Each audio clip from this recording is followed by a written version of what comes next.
ए किसान, तेरी इतनी सी कहानी है। ए किसान, तेरी इतनी सी कहानी है। ये सारी दुनिया तेरी दीवानी है।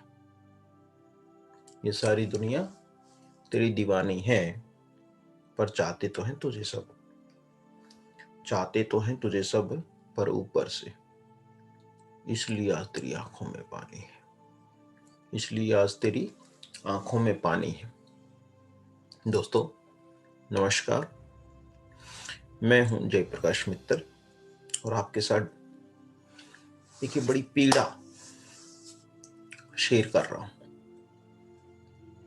पिछला वीडियो डाला, काफी लोगों का रिस्पांस मिला, बहुत से लोगों की क्वेरीज थी फेसबुक के ऊपर, बहुत से दोस्तों ने पॉजिटिव फीडबैक दिए, बहुत से इसके बिल के विरोध और गवर्नमेंट के पक्ष में बातें कही। कईयों ने कहा कि नहीं, ऐसा कुछ भी नहीं है। ऐसे जब चर्चा चल रही थी तो उसमें कहा था कि हम लोग एक वीडियो और बनाएंगे और उसमें कुछ एक डिस्कस करेंगे हम लोग। आज हम लोग ये जो बिल है, एक्ट बन गया, इसके ऊपर हम लोग चर्चा करने वाले हैं। बहुत से आज तो अब वो वीडियोस डाले गए हैं, बहुत सी चर्चाएं हो रही हैं, डेली कॉन्फ्रेंसेस हो रही हैं, मिनिस्टर्स बोल रहे हैं इसके ऊपर, यूट्यूबर्स ने किया है। अपना अपना तरीका है देखने का। मैं अपने तरीके से इसको डिस्कस कर रहा हूँ। एक हम लोग जो ये हैं उसको हम शेयर करके डिस्कस करते हैं। सीधे सीधे बात पे आते हैं, बिना किसी इधर उधर की भूमिका के। पहला ये बिल है, नाम है farmers produce trade and commerce promotion and facilitation act. किसान उत्पाद व्यापार में वाणिज्य संवर्धन और सुविधा।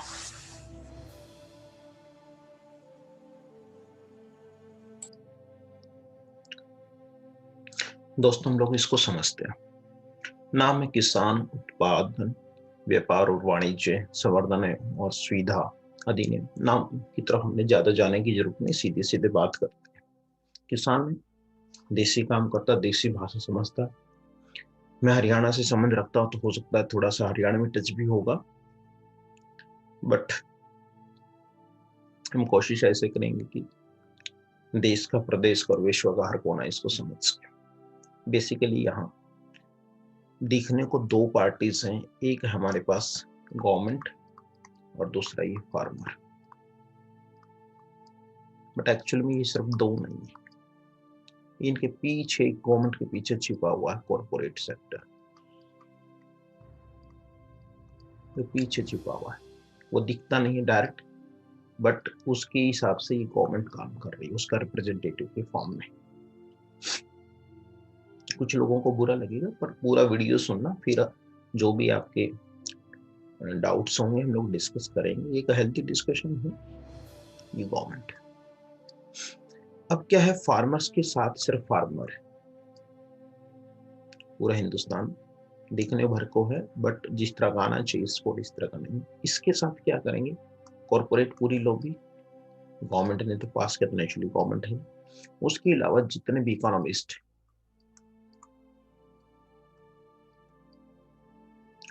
हिंदी में लिखता हूं मैं अर्थशास्त्री,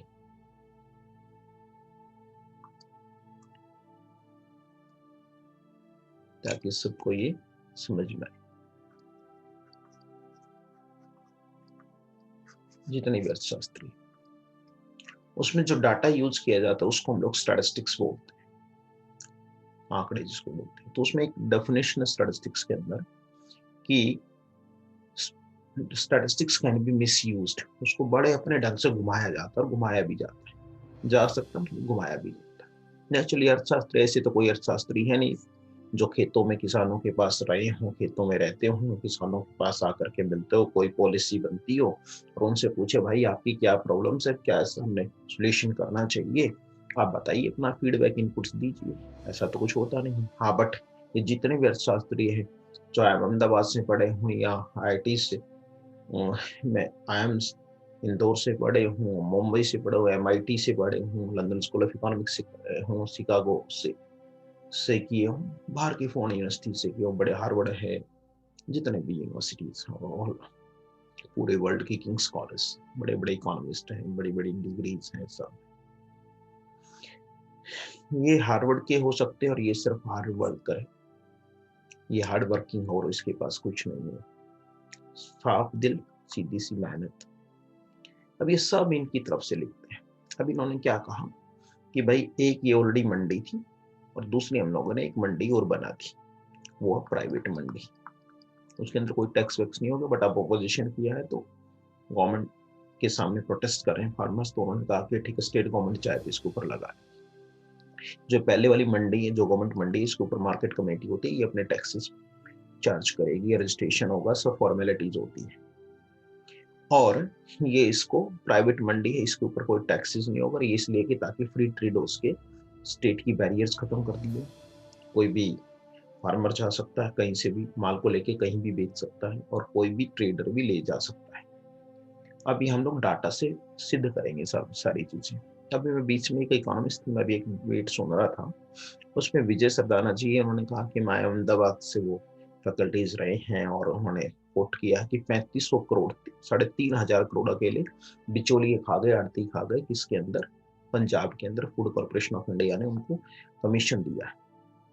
हम एक बात बताता हूँ, और वो जो कमीशन होता है वो 2.5% होता है, बिल्कुल सच बात है। उन्होंने कहा कि ये जो है वो एक रसीद काटने का होता है, सिर्फ एक रसीद काटनी होती है और उसके नाम के वो 3,500, ये लैंग्वेज उनकी भाषा, उसमें सुन सकते हैं आप, एक रसीद काटने के 3,500 करोड़ बिचौलिए खा गए। इसलिए गवर्नमेंट ने क्या किया, ये एक प्राइवेट मंडी लेकर के आए ताकि किसान अपना माल कहीं भी बेच दे। पहली बात तो मैं सरदाना जी की ही बात करता हूँ साहब, 3,500 करोड़ ये अगर 2.5% में डिवाइड कर दूं तो ये 1,40,000 करोड़ रुपए का रिस्क होता है जो आड़ती लेता है, पहली बात। दूसरी बात, 86% ये नरेंद्र तोमर जी ने बोला है और उनकी स्टेटमेंट्स और ये डाटा पे हैं जो हमारे एग्रीकल्चर मिनिस्टर हैं, कि छोटे किसान हैं। आपका कोई भी बैंक जब लोन देता है तो वो उसकी फार्मर की ये देखता है कि कितनी कैपेसिटी, 2 एकड़ लैंड का अकॉर्डिंगली लोन देगा, 3 एकड़ का अकॉर्डिंगली लोन देगा। और जो ये आड़ती होता है वो ये नहीं देखता कि 2 एकड़ है, 3 एकड़ है, वो ये देखता है उसके साथ रिलेशनशिप कैसा है, ठीक है। और 1,40,000 करोड़ रुपए में से अगर वो 20% भी एडवांस देता तो ये सोचें कितने हजार करोड़ का वो रिस्क ले रहा है। और वो पहले किसको देता है, फार्मर को देता है, तब उसका माल आएगा। अगर फसल पूरी हो गई और यदि फसल पूरी नहीं हुई तो उसको ये क्या है, रिस्क है। कोई डाटा प्रूव कर दें कि जो ये एग्रीकल्चर मंडी बनी थी उसमें से कितने आड़तियों ने किसानों की फसल को अपने नाम करवा लिया, बताएं प्लीज एक बार, डाटा देखो, प्रूव करें इसको। 3,500 करोड़ के आड़त के लिए इन्होंने, और एक रसीद के 3,500 करोड़ रुपए मिलते हैं, वो साफ कह रहे हैं। तो मैं कहता हूं कि 3,500 करोड़ के उसमें लगभग 28,000 रजिस्टर्ड है कमीशन एजेंसी। तो अगर मैं इससे डिवाइड करके देखूं तो 12.5 लाख रुपए की एवरेज आती है, 12.5 लाख रुपए एनुअली, ठीक है। इसमें से अगर मैं मंथली करूं तो लगभग 1 लाख से ऊपर हो गया। रसीद काटने के 1 लाख रुपए महीना दे रहे हैं, ये ऐसा बोल रहे हैं।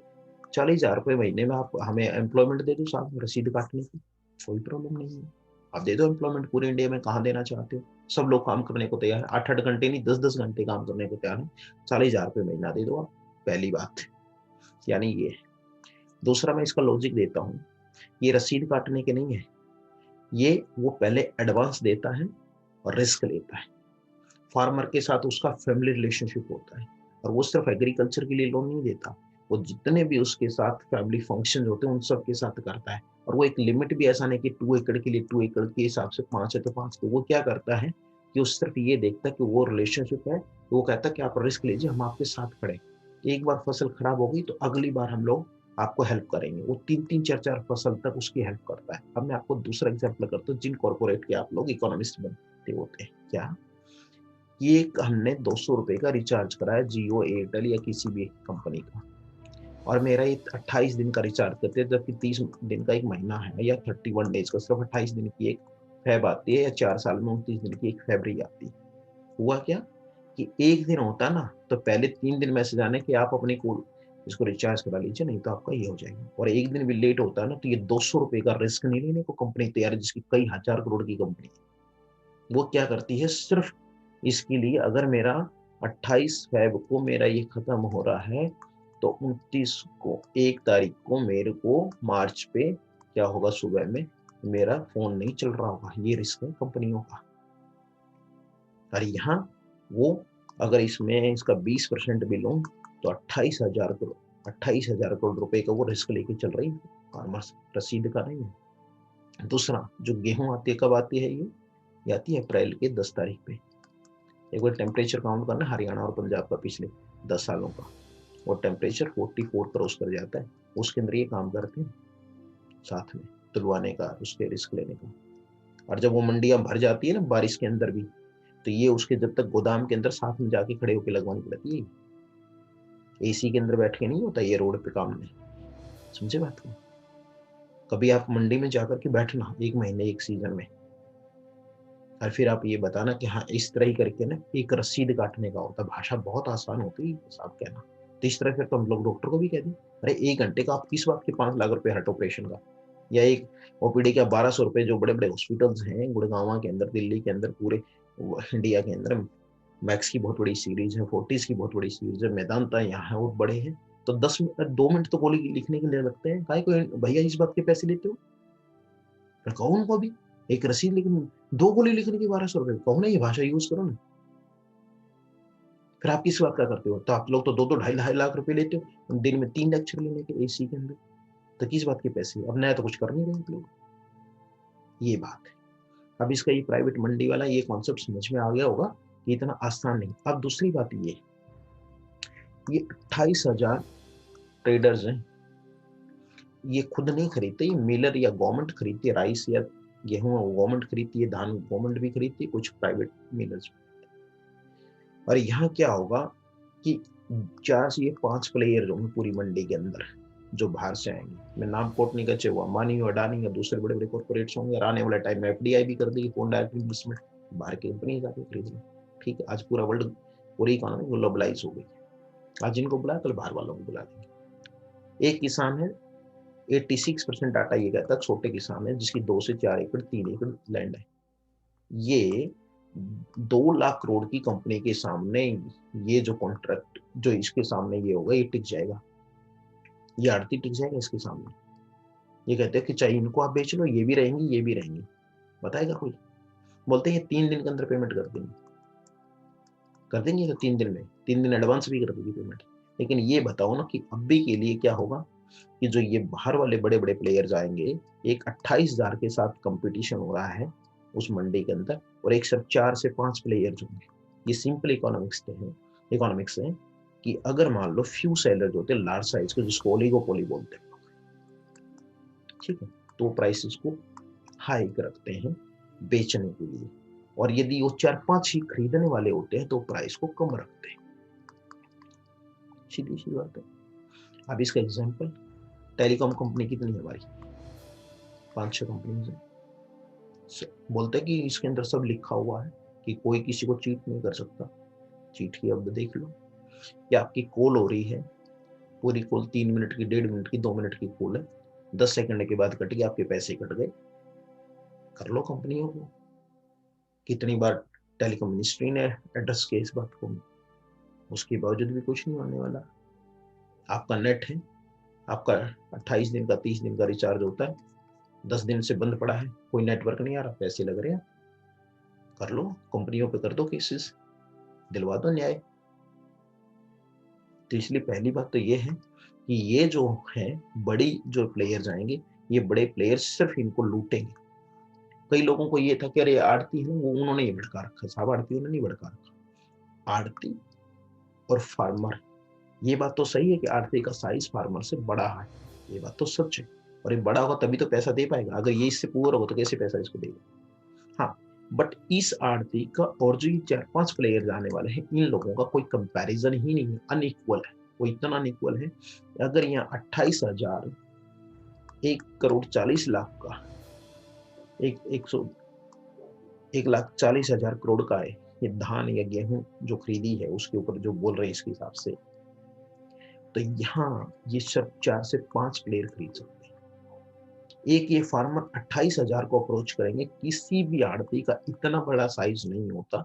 अगर वो चीट करता है और 4 से 5 फार्मर जाकर के उसके सामने बैठ के बात करते हैं कि आपने हिसाब में कुछ कर दिया, तो ये इसको एड्रेस ना करे प्रॉब्लम को। बट यहाँ 2 से 4 एकड़ की लैंड वाला फार्मर इन 4-5 जो प्लेयर्स होंगे पूरी मार्केट के अंदर, जिसकी 1-1, 2-2, 3-3 लाख करोड़ की कंपनी होगी, वो इसको पूछेगा भी नहीं। सिर्फ उनके लोग होंगे और उन्होंने एक ही बात कहनी, साहब कंपनी का रूल ऐसा है।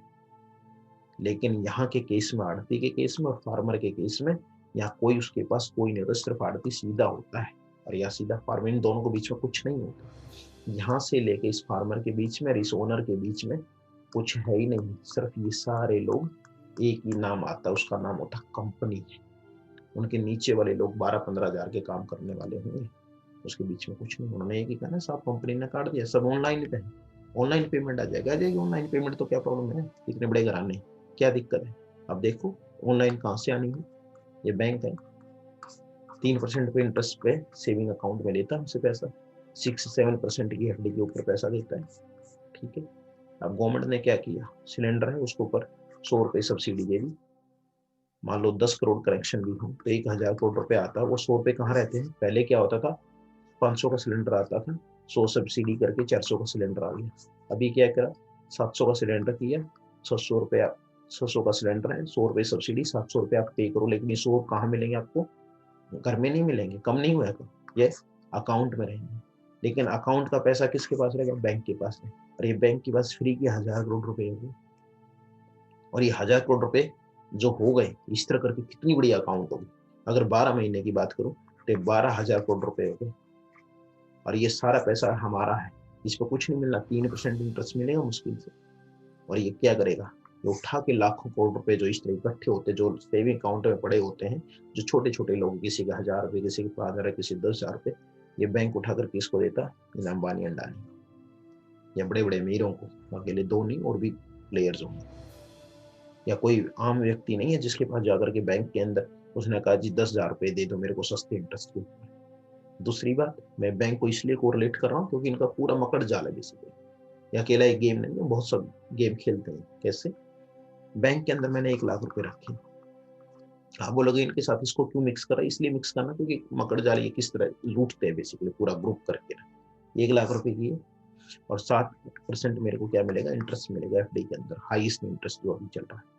तो 1 साल के बाद मेरे को 1,07,000 रुपए और मिल गए एक्स्ट्रा। ठीक है, इसके ऊपर जो टैक्स कटेगा वो अलग है, अगर इनकम टैक्स के स्लैब में आ गया। ओके, अगर यही 1 लाख रुपए का मैंने बैंक से लोन लिया और बैंक इसके ऊपर 10 से 11% का इंटरेस्ट लगाने वाला है, तो 1,10,000 रुपए ये मेरे क्या बन गए, इंटरेस्ट बन गए। अब बैंक इसको 1,10,000 1 साल के बाद नहीं लेगा, बैंक इसको 12 से डिवाइड करके हर महीने मेरे को देने पड़ेंगे। ठीक है, लेकिन जब ये आड़ती होता है और जब ये फार्मर होता है, तो फार्मर अगर 6 महीने के लिए लोन लेता है तो वो 6 महीने के बाद ही आड़ती को पेमेंट करता है। 1 साल के लिए तो 1 साल के बाद पेमेंट करता है। बट फार्मर वाले केस के अंदर ये किस्तें शुरू हो जाती है, या किसी ट्रैक्टर लोन के तो किस्तें शुरू हो जाती है साहब। और यदि नहीं होता है तो बैंक आसानी से ये नहीं कहता साहब कोई बात नहीं, लोन नहीं दिया तो मत लो। जिस तरह भी ये अगर ये कहते हैं, ये प्राइवेट मंडी वाले उससे खरीद रहे हैं, और यदि उसने 2 साल, अच्छा पहली बात इनको टैक्स कम नहीं लग रहा है यहाँ, तो वैसे ही इनसे ये आराम से खरीद लेंगे। अब बोलते हैं कि जो बिचौलिए थे ना उसकी वजह से सस्ता हो गया। ठीक है, तो टैक्स कम कर दो ना आप, गवर्नमेंट टैक्स गवर्नमेंट कम कर दे, बिचौलिए खत्म कर दो। टैक्स बिचौलिया कौन है, ये फार्मर है और ये कंज्यूमर है। इसके बीच में उन्होंने ये आड़ती उनको क्या लगते हैं, ये बिचौलिए लगते हैं। अब ये आड़ती हटा दी, चलो बिचौलिए हटा दी, अब अपन क्या करते हैं, ये बड़े बड़े प्लेयर्स आ गए। ठीक है, बिग बिजनेस हाउसेस, ये बड़े बड़े प्लेयर्स आ गए। तो ये क्या बिचौलिया नहीं होगा, ये कहता कि ये क्या करेगा जी, ये 2.5% कमीशन देता ना, गवर्नमेंट को देने की जरूरत नहीं है अभी इनको, आप सीधा ये खरीदेंगे। ठीक है, और वो इसलिए खरीदेंगे कि जो वैसे ये आदत होती थी कंज्यूमर पे नहीं, उससे फार्मर से नहीं ली जाती थी, ये जो खरीदता बाहर उससे ली जाती, चाहे तो गवर्नमेंट खरीद रही है एमएसपी पर, या तो फिर कोई प्राइवेट मिलर खरीदता, राइस मिल वाला या दूसरे। हम बोलेंगे नहीं नहीं, अगर वो नहीं खरीदेगा तो फार्मर से महंगा खरीद लेगा। मैं इसको बहुत प्यारा सा एग्जाम्पल विद प्रूफ दे, आप चेक करना। 2018 में अरुण जेटली जी ने 23rd जीएसटी की काउंसिल की थी, जीएसटी काउंसिल की मीटिंग हुई थी। उससे पहले 18% जीएसटी लगाया था फूड आर्टिकल्स के ऊपर, रेस्टोरेंट्स के ऊपर। देखा पूरी फूड इंडस्ट्री बैठ रही थी। लगभग 2.5 लाख करोड़ का इसका प्रोजेक्ट है था उस टाइम पे। 2.5 लाख करोड़ की फूड इंडस्ट्री है ये। अब उन्होंने कहा कि साहब इतना 18% ये लगाओगे टैक्स तो लोग तो हल्दीराम, होम स्वीट्स और बीकानेर और ये बड़े बड़े इनमें तो खाने आएंगे नहीं। जो 7,500 से उनके ऊपर तो अभी भी है, अगर कोई रूम डेली का 7,500 रेंट है उसको ऊपर 18% आज भी है, बट ये बात चली। तो उन्होंने कहा कोई बात नहीं, जो भी उन्होंने अंदर में सेटिंग की होगी 5% कर दिया इसका। हम इसका एग्जाम्पल कोट करता हूँ, हालांकि थोड़ा वीडियो लंबा हो रहा होगा बट आप इसको देखना इंटरेस्ट आएगा, लगेगा कि चीजें ऐसी समझी जाती है इकोनॉमिक्स। अगर 1,000 रुपए का खाना खाते हैं अपन लोग, मैं इसमें मैंने कैलकुलेशन कर रखी है, मैं आपको ये दिखा रहा हूं।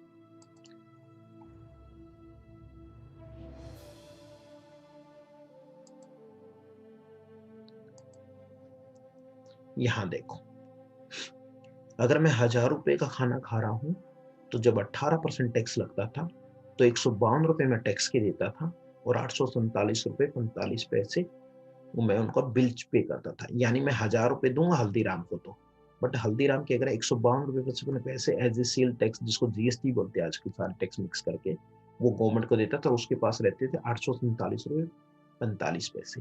ठीक है। अब हुआ क्या कि उन्होंने कह के टैक्स कम करवा लिया, domino pizza and all burger वालों। अब हमने खाने गए, अभी भी हमारा 1,000 का ही बिल आ रहा है। हम तो बोले कि 18 से 5% हो गया भाई, ये तो मेरे को फायदा होना चाहिए था। नहीं, उन्होंने क्या किया, बिल को करने का क्या होता है सिस्टम का, एक सॉफ्टवेयर डेवलप होता है। उस सॉफ्टवेयर में क्या करते हैं कि वो बिल बनाने के लिए ऐसा करते हैं, मान लो 1,000 रुपए का ये बिल बनाया, और उसको ब्रेकअप ऐसे नहीं करेंगे कि मान लो ये 150 रुपए का, इस पर 10% लगाना तो ऐसे करके 15 रुपए, ऐसे नहीं करते वो। नहीं, वो क्या करते हैं कि जो बिल मान लो 150 रुपए का अमाउंट है और उसको बिल बाइफरकेट करना होगा, मान लो ये 1,000 रुपए का मुझे बाइफरकेट करना, तो मैं क्या करूंगा, इसको 1.18 से डिवाइड कर दूंगा, तो ये मेरे पास ये अमाउंट आ जाएगा कि ये दो बाइफरकेट हो जाए। ये 1,000 रुपए है, इसको 1.105 से डिवाइड कर दूंगा तो मेरे पास ये बाइफरकेशन आ गया। तो उन्होंने किया क्या कि 1,000 रुपए हमारे पास एज इट इज रख दिया, बट अब की बार टैक्स गवर्नमेंट को कितना दिया, 47 रुपए 60 पैसे, और खुद ने अपने पास कितना लिखा, 952 रुपए 38 पैसे। यानी जब ये 18 से 5% हुआ, ये गवर्नमेंट ने किसके लिए किया था कि कंज्यूमर को फायदा होगा, बट फायदा किसको हुआ, 105 रुपए का एक्स्ट्रा 1,000 रुपए की फूड पे सिर्फ हल्दीराम, बीकानेर या बड़े बड़े कॉर्पोरेट्स जो होटल चलाते हैं। लेकिन ये कंज्यूमर को ये वाला जो बेनिफिट था शिफ्ट नहीं किया गया, ट्रांसफर नहीं किया गया। ठीक है। तो ये जो झोल बोल रही है ना गवर्नमेंट, ये बड़े बड़े प्राइवेट कॉर्पोरेट है, आड़तियों को बीच में से हटा दिया, 2.5% का आपको बेनिफिट मिल जाएगा। तो साहब ये बेनिफिट ये बड़े बड़े कॉर्पोरेट आपको नहीं लेने देने, वो प्राइसेस कम रख लेंगे, आप करोगे क्या। मान लो उसके पहले 2 साल इन्होंने बड़ा प्राइस दे भी दिया, तो 2 साल के अंदर ये बैठ जाएंगे, तो 1 साल भी नहीं निकाल पाएंगे। इसलिए क्या करेंगे, बाद के अंदर 4-5 टोटल प्लेयर हैं, हमारी मजबूरी हो जाएगी। अब कहते हैं चल ना बेचो जी, आप कहीं भी बेच लो पूरे इंडिया में, बेच लो जी। किसी का 2 एकड़ का है, 60 क्विंटल उसकी गेहूं हुई, लगभग 20 से 25 क्विंटल की एवरेज आती है। चलो मैंने 30 की मैक्सिमम लगा ली पंजाब की बेल्ट के। 60 क्विंटल में से वो बंदा 20 से 30 क्विंटल घर पे खाता अपने लिए, पशुओं के लिए। 30 क्विंटल गेहूं बेचना, बताओ यहाँ यहाँ से लेकर के मान लिया बॉम्बे के अंदर गेहूं महंगी भी हो, तो 30 क्विंटल गेहूं लेके फार्मर बताओ कहाँ जाएगा। हाँ, ये तो पॉसिबिलिटी है कि ये 1,000 फार्मर से खरीद के 30,000 करोड़ को पैक करा करके ये जो बड़े बड़े घराने, ये तो पूरे इंडिया में कहीं भी बेच रहे हैं, ये तो पॉसिबिलिटी है। बट ये फार्मर के लिए कहीं ओपन अप नहीं है, ये सिर्फ ओपन अप किसके लिए किया है, नाम फार्मर का डाल दिया, वो पता वो कर ही नहीं सकता। उसके साथ एक लाइन और जुड़ी हुई है, इसमें चाहे फार्मर हो, चाहे दूसरे हो, ट्रेडर्स हो, है ना, वो कोई भी है ना, इसको है ना स्टेट फ्री कर दिया, वन इंडिया वन मार्केट, कहीं भी जाके बेचो। तो ये इसका ड्रॉबैक है पहले एक्ट का, इसका कोई फायदा नहीं टोटली। अब दूसरे में एक्ट की बात करता हूँ, थोड़ा हो सकता है वीडियो लंबा, but I request you please इसको आपने थोड़ा देखना। इसमें बहुत से आप ऐसी चीजों में जिस पर अपन लोग डिबेट कर सकते हैं, किसी के साथ कोई हमें ये नहीं कह सकता। ये था मूल्य आश्वासन, कृषि सेवा अधिनियम, कॉन्ट्रैक्ट फार्मिंग, एमएसपी की बात चल रही थी। कमेंट करी कि नहीं एसबी एज चीज देने वाला है, कुछ नहीं है, चाहो तो लिखवा लो। लिखवाने में यानी आश्वासन देंगे, चाहे लिखित ले लो, बोल के ले लो, फर्क नहीं पड़ता, बट ऐसा करके वो कोई लॉ नहीं बन रहा ऐसा कि वो फॉलो ही करना पड़ेगा। अभी यहाँ देखते हैं इसके अंदर क्या। ये CAPC है, 1965 में बना था। पहले इसका कुछ नाम और था, एग्रीकल्चर प्राइस कमीशन था। फिर 1985 में इसका नाम चेंज कर दिया, commission for agricultural cost and prices, जो MSP डिसाइड करता है। स्वामीनाथन जो हमारे फादर ऑफ ग्रीन रेवोल्यूशन कहे जाते हैं, उनका आयोग बना और उन्होंने ये कहा था कि कॉस्ट प्लस 50% दे दिया जाए ताकि फार्मर्स को मैनेज किया जा सके, फार्मर बेचारा अपना काम कर सके। अब यहाँ कॉन्ट्रैक्ट फार्मिंग के लिए गवर्नमेंट ने बोल दिया, क्या बोला कि जो छोटे छोटे किसान है ना, अगर उनकी कॉस्टिंग नहीं निकल रही है तो एक बड़ी कंपनी आएगी और वो आपसे सीधा सीधा कॉन्ट्रैक्ट के लिए बोल देगी, जिसकी वजह से क्या होगा कि बीच में आपके कोई नहीं आएगा और आप क्या करोगे कि आपके सारे कॉस्टिंग वोस्टिंग में है ना हेल्प मिल जाएगी। वो आपको जरूरी नहीं कि मंडी में लाके बेचो, आपके खेत से ही खरीद लेगा, बात तो सच है। वो आपको अच्छे वाले सीड्स भी देगा, इंसेक्टिसाइड्स भी दे देगा, पेस्टिसाइड्स भी बता देगा, सब सारा चीज है वो आपको दे देगा। बहुत प्यारी सी बात है। ये तो लगता है फिर तो ये तो बहुत मस्त वाला काम है। अब ये बताओ साहब, ये अंग्रेजों के टाइम में भी हुआ था इस तरह का। उस टाइम 3 पार्टी थी, एक ब्रिटिश गवर्नमेंट, दूसरा जमींदार और तीसरा था एक्चुअल टीलर, जिसको हम लोग कृषक जो खेती का काम खेत पर करता था। एक होता था लैंडलॉर्ड, जिसको जमींदार, आज भी हरियाणा में जमींदार बोलते हैं, बट वो जमींदार होता था जिसके पास हजारों एकड़ लैंड, कई कई गांव होते थे। ब्रिटिश गवर्नमेंट क्या कहती थी, इससे सब हमको एक इतना अमाउंट टैक्स दे दो, अब तुम कितना लेना है एक्चुअल टीलर से जो एक्चुअल में खेती करता था उससे तुम दे दो। ये क्या करता था, उसका 50 से लेकर के 70% तक का उससे क्या कर लेता था, एज ए लगान ले लेता था। और धीरे धीरे कृषि हमारी जो थी, कृषि प्रधान देश होने के बावजूद भी 1960s तक हम लोग इस पोजीशन में थे कि हमारे पास फूड ग्रेन इंपोर्ट करना पड़ता था हमें यूएसए से, बाहर कंट्री से। जिसका कैसे, जब हम लोगों का सेकंड वॉर जो हमारा पाकिस्तान के साथ वॉर, और शास्त्री जब प्राइम मिनिस्टर थे तो उन्होंने कहा था एक वीक में एक दिन का उपवास रख लो भाई, ताकि हम लोग फूड ग्रेन की डेफिशिएंसी, क्योंकि पाकिस्तान को यूएस हेल्प कर रहा था और उन्होंने फूड ग्रेन देने से हमें मना कर दिया था। शास्त्री जी ने ये कहा था जय जवान जय किसान कि आप ये कर लो। फिर 1967 में 66-67 में ग्रीन रेवोल्यूशन आया, व्हीट और राइस का प्रोडक्शन हुआ Haryana, Punjab, western UP and other states में ऑल्सो। और आज हम लोग ये है, अभी ने 3 डिग्री की पीछे स्टेटमेंट थी, कि आज हम लोग राइस सरप्लस है, व्हीट सरप्लस है, इतना हमने मक्का सरप्लस, ये सब हम लोग इतना कर रहे हैं पूरे वर्ल्ड को खिला सकते हैं। हमें डाटा नहीं जा रहा कितना डाटा है, वो डाटा है मेरे पास बट वो लंबा चला जाता है वीडियो उस बात में। अब यहाँ बात कर रहे थे कॉन्ट्रैक्ट फार्मिंग के साथ। कॉन्ट्रैक्ट फार्मिंग में क्या होगा, ये बड़ी बड़ी पार्टीज आएंगी और उसने कहा कि ये 20 गांव की हजारों एकड़ लैंड के ऊपर हमने क्या कर दिया कि आपने व्हीट ग्रो करना है इस वाली क्वालिटी का, या आपने राइस करना है इस पर्टिकुलर क्वालिटी का, आपने कर दिया और इसका रेट पहले ही फिक्स हो जाएगा at the time of showing as like MSP, this is true. अब ये तो गॉड के हाथ में है, इरिगेटेड लैंड तो है नहीं हमारी, हमारी तो 52% लैंड आज भी मानसून बेस है और 48% लैंड है जो हमारी इरिगेटेड है, जिसको पर सिंचाई हो सकती है, और बाकी ये मानसून। अब यहाँ हमने ये कर दिया और 2-3 प्राइसेस होते हैं, समझ लो 3 कीमत होती है। एक है MSP, मिनिमम सपोर्ट प्राइसेस, जो मिनिमम गवर्नमेंट ने फिक्स कर दिया कि ये हम लोग आपको देंगे ही देंगे, बट उसमें ये कहीं नहीं लिख रखा कि गवर्नमेंट ने कि एक एक दाना खरीदेंगे किसान का। ये तो कह दिया कि हमने भाई व्हीट का मान लो 2000 रुपये क्विंटल MSP रख दिया गवर्नमेंट, दिस इज ट्रू, तो उसमें गवर्नमेंट 1980 नहीं देगी, 2000 ही देगी। बट ऐसा कहीं नहीं बोल रखा गवर्नमेंट ने कि अगर मान लो हरियाणा पंजाब पूरे इंडिया के अंदर इतने लाख टन गेहूं हो गए, इतने लाख टन अगर आपका राइस हो गया तो खरीदेंगे खरीदेंगे। वो हो सकता है 20% खरीदे, हो सकता है 50% खरीदे, हो सकता है 70% खरीदे, तो बाकी जिस लोगों का 30% रह गया वो लोग कहाँ करेंगे। और जितना MSP होगा उससे ज्यादा तो उस टाइम मार्केट में प्राइस होता नहीं है। वो ऐसा क्यों, अगर मार्केट में ऑलरेडी 2000 रुपए में गवर्नमेंट ने फिक्स कर दिया 2000 हम देंगे, तो कोई भी 2100 क्यों खरीदेगा, अगर प्राइवेट बायर ने खरीदना हो तो इसी से खरीद लेगा, पहली बात। दूसरा क्या था, ग्लोबलाइज होती है। अगर मान लो बाहर की वर्ल्ड मार्केट के अंदर किसी गुड का प्रोडक्शन हो रखा है, वहाँ अच्छा प्रोड्यूस हो गया, छोटे छोटे कंट्रीज है, हरियाणा एक इंडिया और चाइना छोड़ दें तो बाकी तो बहुत छोटे कंट्रीज हैं, उनकी पॉपुलेशन तो बहुत कम है, तो उनके तो सरप्लस होता है। अब अगर वहां से एक्स्ट्रा है, अरे इंटरनेशनल मार्केट की वजह से हमारी मार्केट के अंदर हमारे कंट्री में प्रोडक्शन अच्छा हो गया, बाहर भी अच्छा है, और हमारा जो मार्केट रेट है, 3 रेट मैंने बोले थे, एक है एमएसपी जो कि गवर्नमेंट ने फिक्स किया, एक होता है बाजार मूल्य, मार्केट प्राइस जिसको बोलते हैं। ये कौन सा प्राइस, जो प्राइस अभी चल रहा है मार्केट, मान लो अभी गेहूं का रेट 1800 रुपए, एमएसपी 2000, नेचुरली सब फार्मर 2000 पे सेल आउट करेंगे। अब मान लीजिए वर्ल्ड मार्केट में डिमांड होगी किसी चीज की वजह से, ये रेट चलेगा 2200। अब फार्मर जरूरी नहीं कि इस 2000 पे बेचेगा, फार्मर ये फ्री है, वो 2200 पे अपना माल को बेच लेगा। लेकिन कॉन्ट्रैक्ट फार्मिंग में अगर मान लो उसने 2100 रुपए फिक्स किया था और मार्केट प्राइस एमएसपी से भी ऊपर फिक्स कर दिया, मान भी लिया गवर्नमेंट की बात को, अगर मार्केट प्राइस उस टाइम पे 2200 का, किसान दे पाएगा क्या? पहली बात तो उसके हाथ कट गए। दूसरी प्रॉब्लम क्या है कि अगर मान लीजिए उसने 2100 का रेट फिक्स कर दिया और मार्केट के अंदर ये रेट हो गया एक्स्ट्रा प्रोडक्शन, सरप्लस प्रोडक्शन की वजह से 1400 रुपए,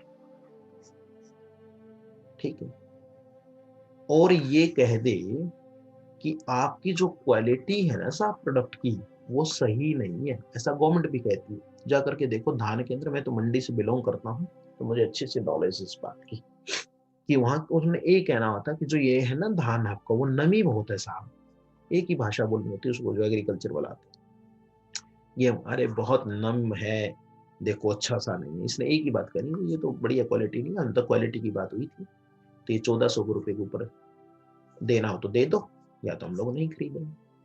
आप बोलेगी जी इसके लिए तो कॉन्ट्रैक्ट हो रखा, आप चले जाइए एसडीएम के पास चले जाइए, आप गवर्नमेंट ने नए जो रेजुलेशन भेजा था उसके अंदर कह दें हम आपको कोर्ट में भेज देंगे, सिविल कोर्ट में से।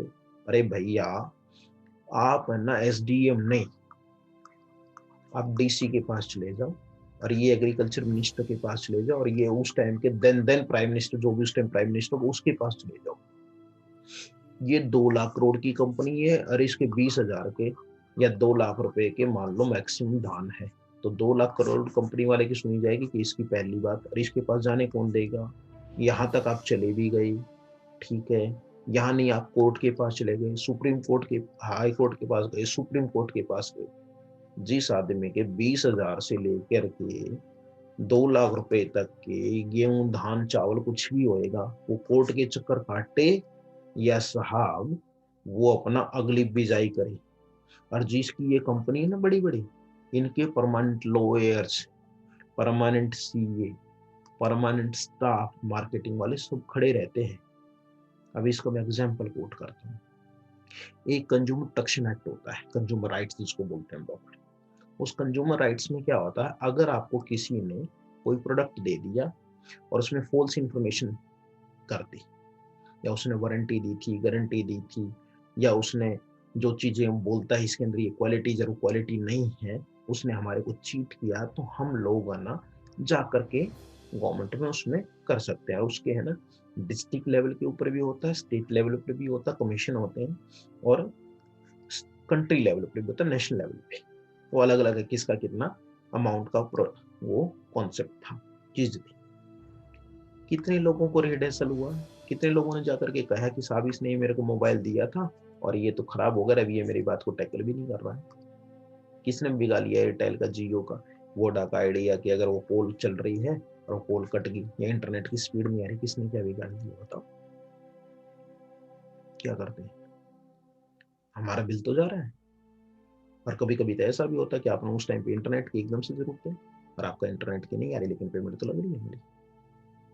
तो यहाँ जिसको ये बेवकूफ़ी ये बनाने की है कि आप कोर्ट में चले जाइए, मतलब एक बात यहीं से सोच लो, किसी को मैं उधारा देता हूँ और देने से पहले अगर मेरे को कोई ये कहे कि अगर वो पैसे ना देना तो आप है ना क्या करना, पुलिस में जाना, कोर्ट में जाना, तो मेरे को पैसे देने चाहिए, देने चाहिए क्या? मतलब पहले ही मैं इस बात पे हूँ कि अगर आपको कोई इशू हो तो आप उसके पास चले जाइए, बोले जी कॉन्टैक्ट करो तो जाने पड़ेगा। अब मैं बताता हूँ, जो ये आड़ती है और जो ये किसान था, इन दोनों में भी पॉसिबिलिटी है कभी डिस्प्यूट हो जाए, पहली बात तो इनमें कॉन्ट्रैक्ट फार्मिंग वाला केस ही नहीं है। सिर्फ एक होता है कि ये जो आड़ती है ये इसको उधारा देता है और ये इसकी फसल आके वापस पेमेंट कर देता है, ये होता है सिस्टम। बट इन इसको डिस्प्यूट होगा ना, तो इस आड़ती का साइज इतना बड़ा नहीं कि फार्मर कुछ ना कह सके, और इस फार्मर का साइज इतना बड़ा नहीं कि आड़ती इसको कुछ ना कह सके। और इन दोनों में डिस्प्यूट होता है, तो आड़ती क्या करता है, इसी फार्मर के 4-5 जो दोस्त होती है फैमिली वाले, तो उनको बैठ करके समझाता है, भाई पेमेंट दे दो या जो भी डिस्प्यूट हो, वो भाईचारे से उसको सोल्व करता है। बट इसकी जो ये 2 लाख करोड़ की, 1 लाख करोड़ की, 50,000 करोड़ की कंपनी के सामने 1 लाख 2 लाख के किसान की हिम्मत क्या होगी कि वो उसके जाकर के कोर्ट में उसको चैलेंज कर लेगा। वो तो यही कहेगा, भाई जो साहब है साहब रख लो।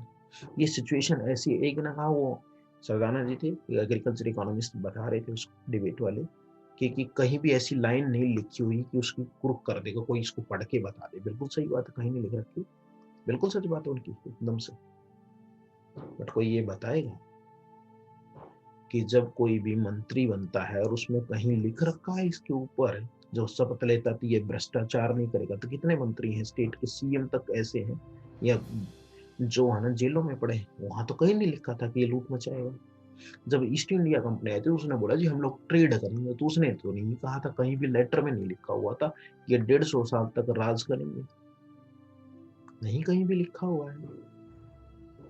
जब आप कॉलेज में प्रोफेसर बनते हो, जब तो ये कहते हैं कि पढ़ाएंगे, ये तो कहीं नहीं लिखा हो नहीं पढ़ाएंगे, तो बताओ कि क्या जरूरी है कि कोई पढ़ाएगा, हर घंटे पढ़ाएगा?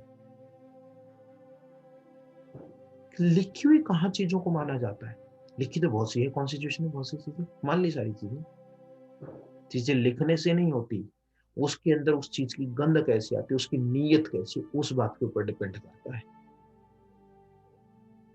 कोई ये कहते हैं ले मैं लिख के दे दूंगा कि मुझे आप 5 करोड़ रुपए दे दीजिए साहब, कोई बात नहीं, और मैं आपको लिख वापस दे दूंगा, ठीक है। अब ये आ गया इसके ऊपर, तो ये वाला अगर हम लोग बात करें कॉन्ट्रैक्ट फार्मिंग, ये टोटली और टोटली फार्मर के लॉन्ग रन में भी और शॉर्ट रन में, थोड़े समय भी और आने वाले समय में भी बहुत ही हानिकारक होगा। इसलिए इसका कोई पॉइंट नहीं इसके ऊपर कोई भी कॉन्ट्रैक्ट करने का। अब तीसरा आते हैं हम लोग आवश्यक बिल के ऊपर, जो आवश्यक संशोधन है, एसेंशियल कमोडिटीज थी। इसका मीनिंग क्या, सीधा सा क्या बोले कि भाई ऐसा था कि ये वाला जो बिल है इसके अंदर क्या बोला गवर्नमेंट ने कि जो अभी जो हमारे एसेंशियल है, जितने भी अनाज हैं, गेहूं है, चावल है, बाजरा है, मक्का है, वेजिटेबल्स है, एडिबल ऑयल्स है, प्याज है, टमाटर है, या खाने के तेल है, इनको क्या करो कि एसेंशियल कमोडिटी में से हटा दो। कि अभी कोई है ना, पहले लिमिटेशन थी स्टॉक की कि कोई इससे ज्यादा स्टॉक नहीं कर सकता, काला बाजारी कही जाती, अब कोई भी कितना स्टॉक कर ले। और उसमें कह दिया कि भाई फार्मर भी जितना चाहे स्टॉक कर ले। 86% फार्मर छोटे छोटे हैं, वो 6 महीने तक सांस भरता कि कैसे करके है भगवान ये फसल आ जाए और मैं इसको बेच करके मैं अपना गुजारा कर लूं।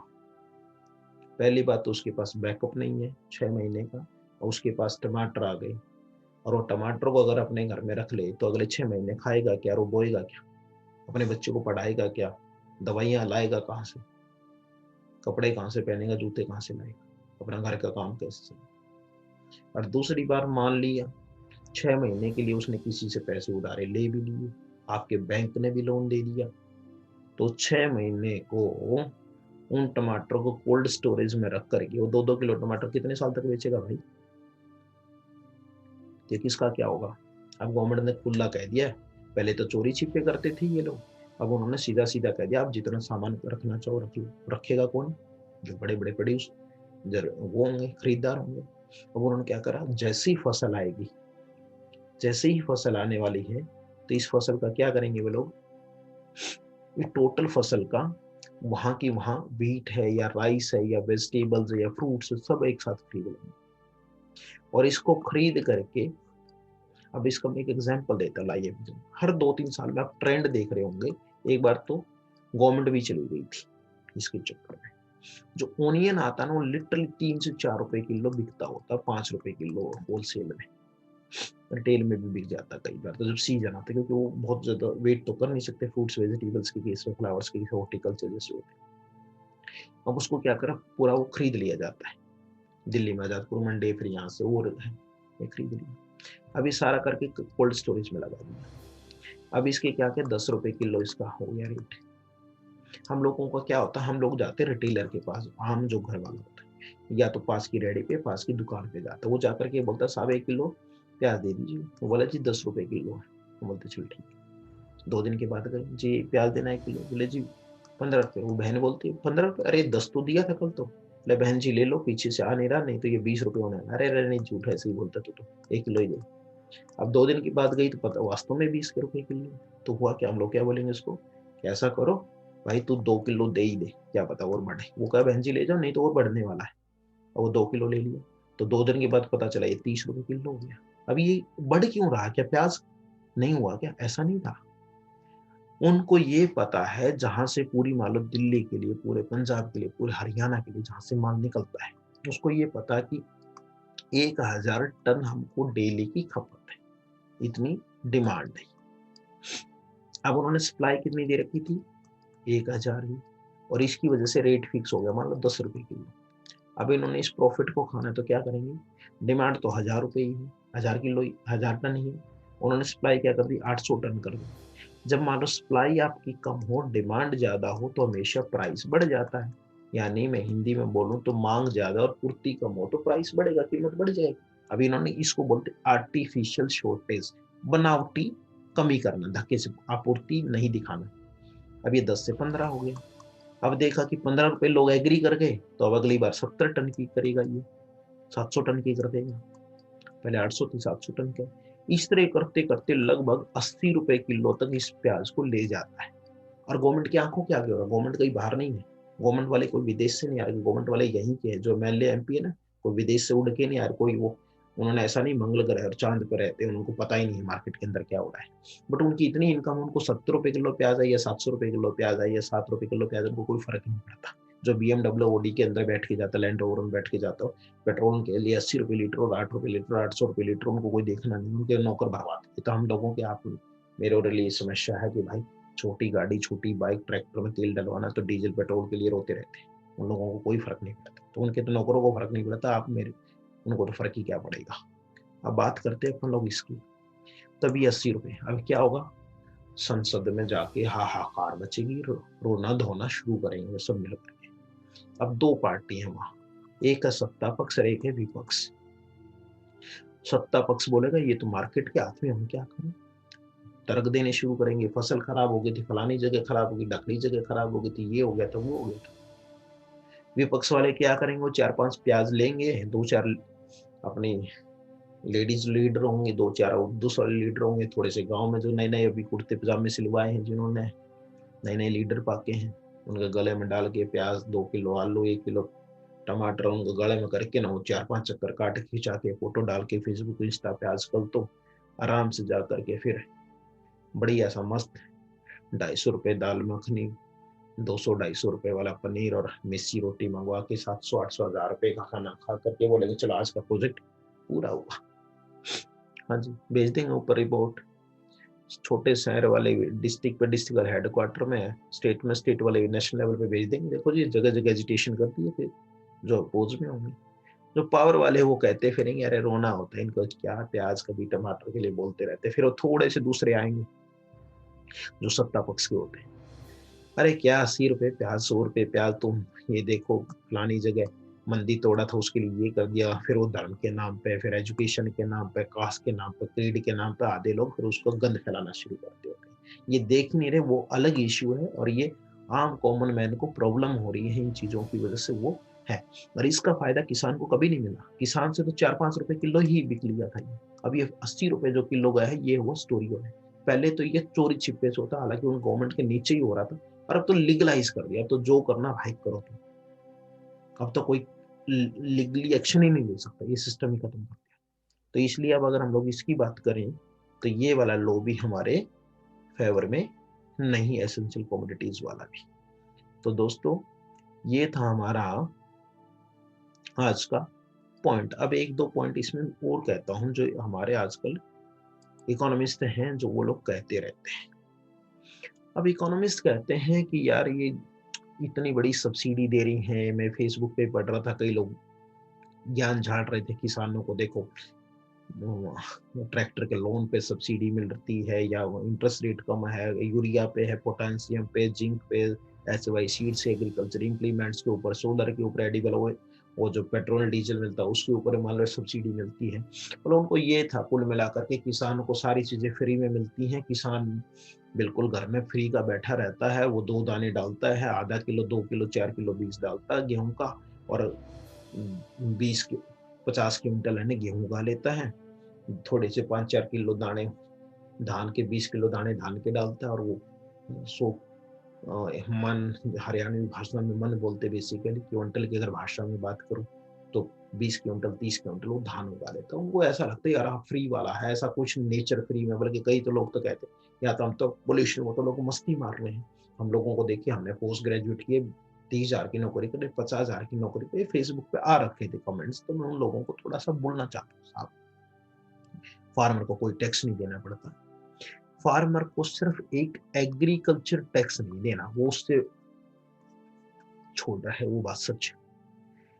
जिस कंट्री में 86% एग्रीकल्चरिस्ट जो फार्मर्स हैं वो छोटे हैं, जिनकी एकड़ 2 to 3 एकड़ है होल्डिंग, साहब ये डाटा है नाबार्ड का, और ये हमारे एग्रीकल्चर जो मिनिस्ट्री की साइट है उसके ऊपर डाटा जाके पढ़ लो, जो नए नए इकोनॉमिस्ट बन रहे हैं साहब, ठीक है, नए नए जो पढ़े लिखे एमबीए नहीं एमबीए करके आए हैं, जो फार्मर्स के बारे में सोच ही नहीं रहे इन दिनों, ठीक है। और इसको मैंने पिछले वीडियो देख लेना, उसमें लिंक डाल दूंगा मैं, उसकी कॉस्टिंग 20,000 पर एकड़ आ रही थी, 40,000 की उसकी गेहूं बिक रही है, ये 20,000 रुपये बेच रहे थे एक फसल में, 20,000 रुपये उसके धान में बच गए। ये सारी चीजें फेवर में है, रेट फेवर में हो, एमएसपी गवर्नमेंट दे दे, उसके ऊपर भगवान इंद्रदेव वो की बारिश बराबर से रहे, इरिगेशन है, सब एवरीथिंग इज फाइन, मतलब यू जिससे इकोनॉमिक्स में एक लैंग्वेज होती है सेट्रिस पैरिटी, बस everything is constant mean everything is fine, अगर इफ यू टेक तो 40,000 उसको बचेगा। किसी की 2 एकड़ है तो 80,000 रुपये हुआ, 80,000 रुपये यानी 7,000 रुपये से कम ये उसको मंथली बचेगा, ठीक है। अब मैंने उसमें डाटा भी कहा था 1970 से लेकर के 2015 का अगर हम लोग डाटा लेके देखते हैं तो इस डाटा के अंदर ये मिलता है कि जो किसान की इनकम थी वो 19 टाइम्स बढ़ी, 19 गुना बढ़ी थी, जबकि जो गवर्नमेंट एम्प्लॉयज को 120 से लेकर 150 गुना, और जो हमारे टीचर्स हैं उनकी 200 गुना से भी ज्यादा बढ़ी थी, ठीक है। अब क्या करते हैं, दो तरीके करते हैं, या तो किसान की इनकम को 200 गुना बढ़ा दो, 200 नहीं तो 100 गुना बढ़ा दो, ठीक है, और किसान से सारे टैक्सेस ले लो, किसान के ऊपर दया दृष्टि करने की कोई आवश्यकता, किसान तो खुद नहीं चाहता उसके ऊपर कोई दया करे, वो तो कहता है भाई मेरी ऐसा करो, ये 7,000 रुपये जो मेरे है ना किले में 20,000 रुपये बचते हैं ना, ये 20,000 नहीं साहब, मेरे ऐसा करो इसमें 100 गुना कर दो, ठीक है, ये भी मेरे भी एक और बढ़ा दो, 2 लाख रुपए बढ़ा दो, चलो तुम ऐसा करो, ठीक है। अगर ये तुम लोगों को पसंद नहीं तो फिर ऐसा करते हैं कि जो कि क्योंकि यहाँ तो तुम लोगों ने मेरे को इनकम दी नहीं, 7,000 रुपये महीने की इनकम है, बट बाहर मेरे को क्या है भाई, मैं गेहूं तो उगाता हूँ, आटा दाल चावल ही तो उगाता हूँ, बाकी तो मुझे भी कपड़े बाहर से लेने, जूते मुझे बाहर से लेने, हॉस्पिटलिटी मुझे बाहर से लेनी है, बच्चों की बुक्स मुझे बाहर से लेनी, स्कूल की फीस मुझे बाहर से पे करनी है, तो सारे बाहर पे करूंगा। तो वहां ऐसा करो, वहां मेरे को बहुत खर्चा आता है, और उसको बोलते हैं जीएसटी, उसको बोलते हैं इनडायरेक्ट टैक्स। जो इकोनॉमिक्स के बच्चे हैं उनकी तो पता कि 2 टैक्स होते हैं, डायरेक्ट जो इनकम के ऊपर, प्रॉपर्टी वेल्थ के ऊपर लगता है, जिसका वर्णन किसी और पे शिफ्ट नहीं कर सकते, बट जीएसटी तो शिफ्ट किया जा सकता है। तो इसलिए क्या करता है, अगर कोई फार्मर फोन रिचार्ज कराता है और उसके ऊपर जीएसटी लगता है तो वो पे करता है, जूते लेने उसके ऊपर वो लगता है, कपड़े पे अगर जीएसटी 5% का तो उसने भी वो पे करना है, या उसने कुछ भी बाहर से पेट्रोल डीजल वो भी खरीद रहा है तो उसके ऊपर तो उस पर वो फुल फ्लैश टैक्स लग रहा है। तो कौन कहेगा कि फार्मर टैक्स नहीं देता, फार्मर सिर्फ एग्रीकल्चर, और एग्रीकल्चर टैक्स के ऊपर कर दो उसके ऊपर, अच्छी सी बात है, फार्मर्स पे भी टैक्स लगा दो फुल फ्लैश, बट उसकी इनकम इतनी दे दो कि वो टैक्स पे वाला हो। फार्मर तो खुद चाहता है कि भगवान करे मेरी इनकम 20 लाख रुपए सालाना हो, 30 लाख रुपए सालाना हो, और मैं 30% नहीं, वो 40% टैक्स दे देगा, बड़े बड़े उससे भी, जो उसकी 2 60 80 हजार रुपये इनकम है ना पूरे साल की, वो कहता है कि मेरी 8 लाख रुपए इनकम कर दो, और बाकी लोग टैक्स देते उससे 10% एक्स्ट्रा टैक्स दे दूंगा मैं, बट फार्मर को उस ग्रुप में तो लेकर के आ जाओ, उसके तो खाने का काम नहीं चल रहा है, सबको खिलाने के बावजूद तो उसके अपना खुद का देखे तो उसका तो एक अगले 6 महीने पकड़ने मुश्किल हो जाते हैं फार्मर को। तो इसलिए जितने भी ये कई बार नए नए कानून बनाते, प्यारे प्यारे नाम लिखते हैं, और जो फिर इसके पीछे जो कॉरपोरेट सेक्टर होता है और उनके जो बेईमान झुंड होता है इकोनॉमिस्ट का, सो कॉल्ड इकोनॉमिस्ट, और फिर उसके पीछे नेचुरल सी बात है भाई, फार्मर से जो वे होंगे, मीडिया को उसको क्या मिलेगा? खेत में चले भी गया अगर कोई, तो कहेगा कि साहब ये मूली ले लो। अब वो कहेगा 5 रुपए की मूली के पीछे मैं काहे को चक्कर में पड़ा। अब अगर वो मीडिया वाला है, अगर वो कॉरपोरेट के जाएगा तो उसको कुछ फायदा भी मिलने वाला है, पॉलिटिशियन के पास जाएगा तो कुछ फायदा मिलना है, इकोनॉमिस्ट है। अब तुम्हारे बारे में पढ़ के जो इकोनॉमिस्ट है उसको मिलेगा क्या? अब वो तो 10 नाम बनाते हैं, उसके नाम पे क्लब बना दिया, उसके नाम पे सोसाइटी बना दी, उसके नाम पे नया प्राइज निकाल दिया, उसके नाम पे और बेनिफिट्स मिलते हैं। फार्मर से मिलेगा क्या? फार्मर तो जा करके उसको ज्यादा से ज्यादा 1 गिलास दूध पिला देगा, उसको वो दूध वैसे भी नहीं पीना, उसका बीपी रहता है। तुम क्या करोगे किसान लोग? उसको 1 किलो घी बांध दोगे देसी घी, 800 रुपए किलो का, 1000 रुपए किलो का। वो कहेगा उसने वो खाना ही नहीं, वो खा के गए हो तो उल्टा आपके ऊपर इल्जाम लगा देगा कि तुम मुझे मारना चाहते हो, मेरे को कोलेस्ट्रॉल बढ़ाना चाहते हो। उसको किससे फायदा होगा? जो बड़े बड़े कॉरपोरेट है, ऐसी माहौल बनाना पूरे देश के अंदर, पूरा ये जो है ना चंडाल चुपड़े, चाहे वो पॉलिटिशियन है, चाहे सत्ता पक्ष है, चाहे वो मीडिया है, चाहे वो कंटेंट राइटर होते हैं, चाहे वो एडवर्टीजमेंट ऐसे ढंग से आती है, या फिर आपका कॉरपोरेट है, या इकोनॉमिस्ट है, या स्टैटिस्टिशियन है, ठीक है, ये सारे जो सो कॉल्ड बुद्धिजीवी वर्ग जिसको बोलते हैं ना साहब, ये सारे लोग ऐसे क्या करते हैं कि अरे साहब ले लो ये तीनों जो एक्ट है ये बहुत फायदे के, तुम लोगों ने पता नहीं बहुत आने तो एक चालू तो फिर लॉन्ग रन में फायदा हुआ। ऐसे ही कह के अंग्रेज आए थे साहब, उन्होंने कहा था 1600 में वास्को डी गामा आया 1498 में, और उसके बाद फिर ईस्ट इंडिया कंपनी आई, उन्होंने कहा हम तो तुम्हारे फायदे के लिए कर रहे हैं। अब हमने लगा बड़ा प्यारा सा फायदा। अब एक बहुत अच्छे से बात देखना, ये 1757 के आसपास की बात है, और जब रॉबर्ट क्लाइव वगैरह थे और ये दूसरे शायद नाम आगे पीछे हो सकता है, मैं हिस्ट्री का स्टूडेंट नहीं हूँ, बट थोड़ा सा रिसर्च किया मैंने, उसमें ये था कि उसके अंदर अंग्रेजों के थोड़े से ही सैनिक थे और बाकी सैनिक हमारे वाले हार रहे थे। तो हमारे वाले लोग क्या है, जब अंग्रेज जीत के जा रहे थे तो हमारे वाले लोग देख करके ताली बजा रहे थे। तो उसने लिखा है ब्रिटिश हिस्टोरियन ने कि अगर उस टाइम हम लोगों को रोक दिया जाता तो हम कभी भी हिंदुस्तान पर राज नहीं कर पाते। हमें इस बात का उस दिन ये विश्वास होगा था कि हम लोग पूरे हिंदुस्तान को जीत लेंगे। क्यों? क्योंकि जब हम आपके ही लोगों के ऊपर अत्याचार कर रहे थे, आपके ही लोगों को लूट रहे थे, आप लोगों से एक एक राज्य छीन रहे थे, तो आपके ही लोग साइलेंट थे। आज जैसे किसान बिल आया है तो क्या हुआ कि बाकी जो स्टूडेंट्स हैं वो चुप हैं, बाकी बोलते स्कूल वाले हमें क्या लेना देना है, बाकी हॉस्पिटल वाले बोलते हैं हमें क्या लेना है, या कुछ लॉयर सोचते हैं क्या लेना। हालांकि धीरे धीरे प्रोग्रेस हो रही, मैं इसको नेगेट नहीं कर रहा हूँ उनके कंट्रीब्यूशन को, but some of them are there who think like that कि why do we need, this is the protest of the farmers, farmers should take their problems, they should do this, ये तो वो ये सोचते हैं ना। But इसके ऊपर हमें सबको इकट्ठा होने की जरूरत है। मैं आपको बताता हूँ, गवर्नमेंट कहती है, अब किसी ने बोला कि जी इसमें तो है ना अपन ऑनलाइन भी बेच सकते हैं पूरे इंडिया में। वो फार्मर चार जिसके ना डेली के क्या होता है, जो वेजिटेबल्स आती है ना साहब, तो वो क्या करता है नियर बाई मंडी में डेली लेके जाता है 20 किलो 30 किलो 50 किलो, और वो ऑनलाइन बेचेगा। वो जाएगा साइबर कैफे में एंट्री करेगा और वो करेगा। और वो पहले अभी आगे से किसान क्या रहा है इस बिल आने के बाद, पहले वो एमबीए करेगा, वो पहले कंप्यूटर सीखेगा, ऑनलाइन घर पे इंटरनेट लगवाएगा फाइबर जियो की, और वो फिर क्या करेगा, फिर वो डेली ऑनलाइन बेचा करेगा, यहाँ नहीं वो दूसरी कंट्रीज में बेचेगा। ऐसा सोच रखा है जैसे किसानों के जैसा मूर्ख इस हिंदुस्तान में कोई है नहीं और उसके साथ कोई खड़ा होगा नहीं। और कई लोग ये सोच रहे हैं ना, अब एक ऐसे में जब किसानों पे बोल रहा था तो एक हमारे मित्र थे, तो उन्होंने कहा कि अरे साहब अब आपके बिल बिलाने क्यों लगे, जब आपकी लगी है तो, क्योंकि आप लोग शायद आपका खुद का बिजनेस डिस्टर्ब हो रहा था। मैं कहता हूँ साहब मेरा तो नहीं हो रहा, बट मैं थोड़ा पर्सनली नहीं इसको जनरलाइज करके बोल रहा हूँ। अगर गवर्नमेंट ऑनलाइन करना चाहती है तो बहुत सी कॉस्टिंग कम कर सकती है। हर साल गवर्नमेंट क्या करती है, प्राइवेट पब्लिशर दो दो चार चार नए पेज छापते हैं और 500 रुपए की बुक देते हैं।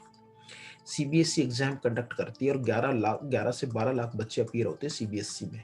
एनसीईआरटी ऐसी एजेंसी है जो इनके लिए बुक प्रिंट करती है। एक बार एनसीईआरटी की बुक उठा के देखना, ये देखना कि पिछले कितने सालों में उस बुक को रिव्यू किया गया। पहली बात, सब लोग देखना प्लीज, जो पढ़ने वाले हैं, जो भी इस वीडियो को देखने वाले हैं। पहली बात, उसमें देखेगा कि 5-5, 10-10 सालों के उसके अंदर कुछ नया डाटा तक चेंज नहीं कर, नया रिव्यू नहीं कर रहे। पहली बात। दूसरी बात, अब सीबी एनसीईआरटी है, गवर्नमेंट की एजेंसी, सेंट्रल गवर्नमेंट की, एजुकेशन मिनिस्ट्री के अंदर आती है। नवोदय विद्यालय सारे उसके अंदर है, केवी सारे उसके अंदर है, गवर्नमेंट दिल्ली के अंदर सारे हैं, सीबीएसई के। क्यों ना भैया, जब हाईली पेड हैं तो इनको बोलो जो प्राइवेट पब्लिशर होता है वो नए pattern examination, pattern MCQs, true false या दूसरे subjective question, objective questions, extra examples, extra numericals जब वो क्रिएट कर सकता है प्राइवेट वाला, तो ये गवर्नमेंट एजेंसी करे और वो गवर्नमेंट बुक पब्लिश कर दे, उसकी सॉफ्ट कॉपी भी बना दे, हार्ड कॉपी भी बना दे, और ये है ना पूरे इंडिया के अंदर क्या करे, एक ही बुक लगेगी और वो ये जो ऑथर्स हैं ये सारे करें। अब अगर बुक में कोई चेंज होता 10 पेजेस का, क्या करे कि 10 पेजेस को प्रिंट करके सॉफ्ट कॉपी भी डाल दे और हार्ड कॉपी की, चाहे वो भले ही उस बुक को खोलने की जरूरत हो, उसके अंदर नए ऐड ऑन करके दे दे। अब आपने क्या मचा रखा पूरे हिंदुस्तान में कि प्राइवेट पब्लिशर को कोई भी एक एक मार्केट में एक ही क्लास की 10 से 15 ऑथर्स की बुक्स हैं। यहाँ होता क्या है, जो एनसीईआरटी वाली पढ़ी ही नहीं जा रही। एनसीईआरटी क्यों नहीं पढ़ी जा रही? क्योंकि इतना मटेरियल हर बुक में है नहीं, हर किसी में। तो ये वाले कहां से पनपे? कर दो ना फिर आप ये। दूसरी बात, अगर हम लोग गवर्नमेंट में किसी भी यूनिवर्सिटीज में फीस जमा करने तो हमने डीडी देना पड़ता, डिमांड ड्राफ्ट, और वो गवर्नमेंट बैंक का है, गवर्नमेंट बैंक को दे रहे हैं। मान लो जब आप डिजिटलाइज की बात कर रहे हो तो आप यूनिवर्सिटी का अकाउंट दो ना, क्यों इसमें 28-30 रुपए 40 रुपए हम लोग लगाएं, तो हम सीधा यहाँ दे देंगे। इसके ऊपर कभी वीडियो बनाऊंगा, बहुत से जो होल हैं गवर्नमेंट की पॉलिसीज में, अच्छी चीजें हैं गवर्नमेंट की, तो कुछ कुछ बहुत ही ज्यादा अच्छी हैं जो कुछ ही लोगों को फायदा करती है। अभी यहाँ बात आई इसकी। अब हमारे एक साहब ने कि उन्होंने बहुत प्यारी सी बात कही थी कि 3500 करोड़ का हमने वो दिया है, उन्होंने मीडियोकर को खत्म कर देते हैं कि आड़तियों की वजह से ये बिल बिला इस रहे हैं, किसानों को इन्होंने भड़काया। मैं अब आपको भड़काने की बात सिखाता हूँ बाहर। ये 3,500 करोड़ है ना, जो ये इकोनॉमिस्ट होते हैं इनको ये ज्यादा होते हैं, और 3.4 लाख करोड़, 3.5 लाख करोड़ लगभग लगभग ये कम होते हैं। ये ग्रेटर है और ये लेस है। ये 3,500 करोड़ है और ये 3.5 लाख करोड़ है। ये क्या था, राइट ऑफ कर दिया किसने? बैंक्स ने। किसका? कॉरपोरेट सेक्टर्स का। और नया और क्रिएट होकर रखा है 2020-21 का है ये 3.5 लाख करोड़ लगभग लगभग। आरबीआई ने बोला है कि 20-21 में लगभग नया एमपी क्रिएट हो रहा है। और 2014 से लेकर के 2018 तक के बीच में 3.16 लाख करोड़ ये राइट ऑफ कर दिया था। यानी बैंक ने कह दिया चाहो जो नीरव मोदी हो, विजय माल्या हो, या और भी नीचे नीचे बहुत से कॉर्पोरेट है, उनका माफ कर दिया बराबर। चलो भाई तुम खाओ पियो ऐश करो, कोई बात नहीं, हम संभाल लेंगे अपने आप ही। यानी हम एक एक पाई जोड़े बैंक में डालें, छोटी छोटी सेविंग्स, और बैंक कभी एटीएम के नाम पे, कभी डेबिट कार्ड, कभी क्रेडिट कार्ड, कभी इसके नाम कभी उसके नाम काट पीट के हमसे लूट लेता है। और ये बड़े बड़े बैंक किसको करते हैं? इनको सपोर्ट करते हैं। उन साहब को ये 3500 करोड़ है ना, 3,500 करोड़ का इतना दर्द हुआ कि बिचौलिए खा गए और उन्होंने फार्मर्स को वो कर दिया, बेवकूफ बना दिया, और उन्होंने बॉर्डर पे लाके खड़े कर दिए। और जो 3.5 लाख करोड़ यहाँ लगभग ये 3,16,000 करोड़ का यहाँ हुआ ना, वो नहीं दिखता, उनकी आंखें बंद है। उसके अलावा इतने बड़े बड़े एमपीज हैं, एमएलएज हैं, उनके जो 5 साल भी कर लेता तो उसकी थ्रोट लाइफ के लिए है ना कि पेंशन बन जाती, ये नहीं दिखता उनको। तुम यूनिवर्सिटी के अंदर 4 लेक्चर दे करके साहब 2.5-2 लाख रुपए फीस ये ले रहे हो सैलरी, ये नहीं दिखता तुमको। इकोनॉमिस्ट तो बन गए आप लोग, लेकिन फार्मर वाला दर्द होता तुमको। फार्मर की थोड़ी सी सब्सिडी मिलती है तो पेन होता है।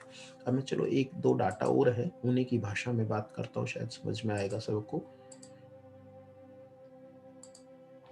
हमें ये लास्ट है, वीडियो समअप करने वाला हूँ। बहुत से टॉपिक्स हैं, बहुत से पॉइंट्स है, कभी डिस्कस करेंगे अपन एक एक करके इन इश्यूज के ऊपर। अब यहाँ मैं बात करता हूँ थोड़ी सी। अभी एमएसपी जो गवर्नमेंट ने खरीदा है, माल खरीदा है, वो 1,13,290 करोड़ का गवर्नमेंट ने खरीदा। 8 अगस्त 2020 की ये है, नरेंद्र तोमर जी की, जो हमारे एग्रीकल्चर मिनिस्टर हैं।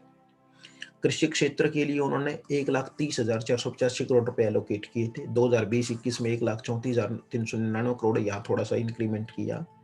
लेकिन साहब, अकेले फूड कॉरपोरेशन ऑफ इंडिया और स्टेट गवर्नमेंट्स ने शुगर की जो सब्सिडी दी जाती है सेंट्रल गवर्नमेंट की तरफ से, वो 1,15,570 करोड़ रुपए है। यानी 67% लोगों को लगभग 1 रुपए किलो, 3 रुपए किलो गेहूं और चावल दिया जाता है। यहाँ मेरा पॉइंट ये था कि ये 1,15,570 करोड़ रुपए है, ये जो फूड सिक्योरिटी के नाम पे, और फार्मर को दे रहे हो आप 1,34,000 करोड़। ये फूड सिक्योरिटी बंद करो और ये सीधे से फार्मर्स को दे दो, एलोकेट कर दो, यहाँ फार्मर्स इंप्रूव हो जाएगा। आप मत गेहूं आपके यहाँ 20 रुपए किलो खरीद के 2 रुपए 1 रुपए किलो दे रहे हो, करो कि जो आदमी आराम से बैठ रहा है वो 3 रुपए किलो 2 रुपए किलो गेहूं खाएगा, और जो फार्मर है वो 40 डिग्री 44 डिग्री टेम्परेचर पर काम करेगा, और वो इस बात के लिए देखे कि मुझे अपनी फसल का मूल्य मिलेगा कि नहीं मिलेगा। करे ना यहाँ गवर्नमेंट, ये मत करो इनको, ये उनको कहो भाई तुम अर्न करो, इस ढंग से अर्न करो कि 3 रुपए किलो 2 रुपए किलो क्यों, 20 रुपए किलो की गेहूं अफोर्ड करो मार्केट के अंदर। अब एक ने सुझाव दिया था, मैं एक का देख रहा था, कई भाइयों ने वीडियोस बनाए हैं, बहुत से लोगों ने अपने अपने ढंग से, उन्होंने कहा कि जो गवर्नमेंट, जो हम लोग बाकी प्रोडक्ट करते, अगर मैं pen copy cooler TV fridge ऐसी कुछ भी खरीदता हूँ ग्रोसरी है, तो उस पर एक MRP लिखा था, मैक्स रिटेल प्राइस। अगर मान लो एक पेन है उसका प्राइस 10 रुपीज लिख दिया, तो इससे ज्यादा कोई चार्ज नहीं कर सकता। बट उसने एक पॉइंट लिखा कि गवर्नमेंट ने ऐसा कुछ करना चाहिए, हमारे फार्मर्स भाई भी कहते हैं कि एक मिनिमम रिटेल प्राइस हो, अगर इससे नीचे का अगर कोई खरीदेगा ना तो उसको पनिशमेंट मिलेगा। प्रैक्टिकली तो देखो ये पॉसिबल नहीं है, हमने थोड़ा सा इसको समझना पड़ेगा। वो कहेगा कि क्यों, अरे यार इतनी देर तक तो आप हमारे फेवर बोल रहे थे, अभी एकदम से आप हमारे अगेंस्ट। मैं किसी के फेवर अगेंस्ट की बात नहीं कर रहा, मैं एनालिसिस की बात कर रहा हूँ। अगर हमने ये कह दिया, मिनिमम रिटेल प्राइसेस फिक्स कर दिया कि ये वीट 20 रुपए से किलो, अगर कोई कम खरीदेगा तो उसको सजा हो जाएगी। देखो, गवर्नमेंट तो आपको MSP की वो दे सकती है, क्योंकि गवर्नमेंट के जो एक्सपेंसेस है वो क्या आता है, टैक्स पेयर से आता है।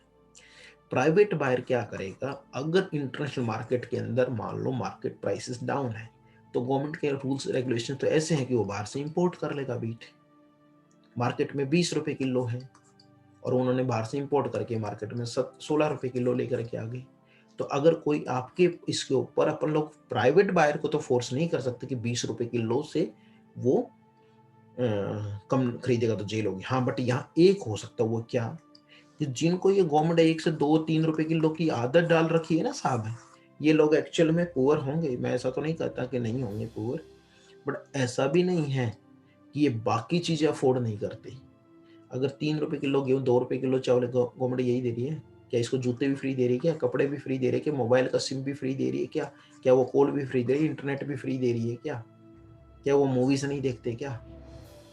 तो इनको यहाँ ऐसे ढंग से इनको करो ना कि इनको एम्प्लॉयमेंट जनरेट करे। और ये लोग अगर मार्केट रेट 20 रुपए किलो गेहूं अफोर्ड करते हैं ना, तो हमें MSP की भी जरूरत नहीं पड़ेगी। एक टाइम ऐसा आएगा जब MSP से ऊपर मार्केट में प्राइस अपने आप ही हो जाएगा। प्रॉब्लम क्यों आ रही है? प्रॉब्लम इसलिए आ रही है कि गवर्नमेंट 20 रुपए किलो गेहूं खरीद करके 1-2-3 रुपए किलो दे रही है, और यहाँ 1,15,000 करोड़ का एक्स्ट्रा बर्डन पड़ता है गवर्नमेंट के पास। एक तो यहाँ ये गवर्नमेंट इसको वर्क कर सकती है। दूसरा पॉइंट क्या करे गवर्नमेंट, वो जो NPA है ना साहब, अब क्या करता है, बड़ी बड़ी कंपनी ने लोन ले लिया, चल गई तो प्रॉफिट उसका, नहीं चली तो NPA, बाकी लोग भरो, बैंक भरे, बैंक का मतलब बाकी लोग पे करें। तो इसका मतलब तो उसके तो दोनों तरफ फायदे हैं, फायदा हो गया तो भी मेरा, और लॉस हो गया वो तो तुम्हारा।